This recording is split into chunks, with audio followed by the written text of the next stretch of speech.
5ই August থেকে তো পুলিশের কোনো কার্যক্রম ছিল না। 6ই আগস্ট সকালবেলা যখন আমি জানতে পারলাম যে আমাদের পুলিশের অনেক সদস্য বিভিন্ন থানায় তাদের মৃতদেহ পড়ে আছে, তাদের লাশ বিভিন্ন জায়গায় টাঙানো আছে, পোড়া দেহ মরদেহ বিভিন্ন জায়গায় পড়ে আছে, তখন মানে আমি পুলিশের একজন সিনিয়র অফিসার হিসেবে, সার্ভিং অফিসার হিসেবে মনে হলো যে আমাদের কিছু একটা করা দরকার।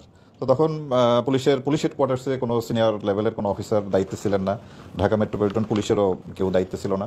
এর মধ্যে শুনতে পেলাম যে রাজারবাগেও আপনার যারা পুলিশ সদস্য আছে তাদের মধ্যে এক ধরনের বিদ্রোহ, তারা 4-500 লোক সশস্ত্র অবস্থায় তারা রাজারবাগ লাইনের মধ্যে ঘোরাঘুরি করতেছে, একটা উত্তেজনা বিরাজ করতেছে। উচিত যে পুলিশের যে সমস্ত সদস্য যারা নিহত হয়েছে, যাদের লাশ বিভিন্ন জায়গায় পড়ে আছে রাস্তাঘাটে, থানায়, বিভিন্ন জায়গায়, তো এগুলি সংগ্রহ করে নিয়ে আসা এবং তাদের সৎকারের ব্যবস্থা করা। তো অ্যাকর্ডিংলি আমি অফিসার মেসে আমরা কয়েকটা টিম করলাম, 4-5টা টিম করে এই টিমের সদস্যকে কাউকে রামপুরার দিকে পাঠালাম, কাউকে উত্তরার দিকে, যাত্রাবাড়ির দিকে, বিভিন্ন জায়গায় আমরা পাঠালাম।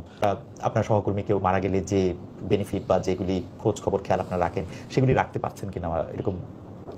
আমরা ওই যে জিনিসটা আমি বললাম যে প্রথম দায়িত্ব ছিল যে আমার যেটা দায়িত্ববোধ থেকে আমি এই কাজটা করেছি সেটা হলো তাদের ধর্মীয় মতে সৎকার হোক, তারপরে তাদের মৃত্যুর বিষয়ে এবং তাদের ক্ষতিপূরণ এটা আপনার পুলিশ বাহিনী কিংবা সরকারিরা বিবেচনা করবে যে তাদের জন্য কি করা হবে কি হবে না। এটা ওকে, বাট আমি যে প্রাথমিক কাজ যে তাদের প্রত্যেকটা মানুষেরই রাইট আছে তার ধর্মীয় মতে তার সৎকার হওয়াটা, এটা তার একটা জাস্ট ওই কাজটুকু আমি তখন করেছি।